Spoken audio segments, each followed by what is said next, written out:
We've had a new addition to the Fortitude stable, Conor Wallace. He's new for you, so you've got to get used to working with him. He's a bigger guy, a light heavyweight. How have you found it so far? Yeah, Conor's good, interesting, very keen. But again, for me, it starts the same process as like when I first started with Ben or any new fighter. He can't just jump in where I am with Ben or another fighter because I don't know how his body's going to respond. And there's seasoned athletes who have to be trained differently because what he finds easy, Ben could find hard, or vice versa. So again, he's a boxer first, so there's things I could do to him that could make him too sore to practice or work on what he needs to work on in the boxing side of things. So I've got to, it's all test and measure. So we do little things, building him up, especially because he's, again, got a fight coming up and he's only relatively new to me for this fight. So we don't change too much in the first camp.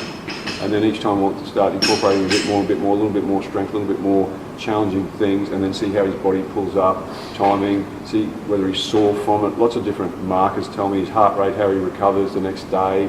So we start monitoring everything, and then we go from there. And also with him at the moment, it'll probably be 4-round fights for the next few fights. So a different process to the 10-round fights that you're training Benny for. Yeah, definitely a different process. 4-round fights. He's coming from an amateur background. He's pretty good with that straight up. But pros do fight different to amateur. It is a different sport.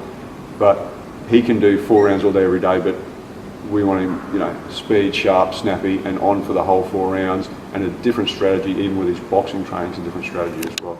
Yeah, and as a light heavyweight, I asked him the other day. He says he walks around about 83. That's fine, isn't it? Yeah, 83 is good to walk around all day every day for someone like that. I mean, and as he gets leaner and leaner as we get closer to the fight, and stronger. So we've got to find, again, for me, we've got to find out how his body reacts to what we do.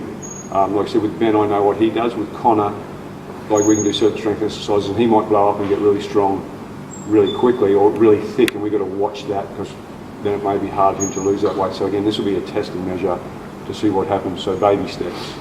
Yeah, and he's got a couple coming up, actually quite close together, so that provide a challenge for you as well. Yeah, it is, because we can't just jump in and go straight back to the strength. We've got to kind of, rule of thumb, fighters generally take a week off after a fight like that, but his week off will be more of a maintenance recovery week and then straight back into the program, but he won't start at the beginning of the strength program because he's not far away fighting again. So it's hard, but you just got to keep an eye on things. Like I said, I monitor heart rates, monitor all different things, because there's always tests and markers that tell me where he's at. Thanks, Simon. The boys are in good hands. Let's see how they go.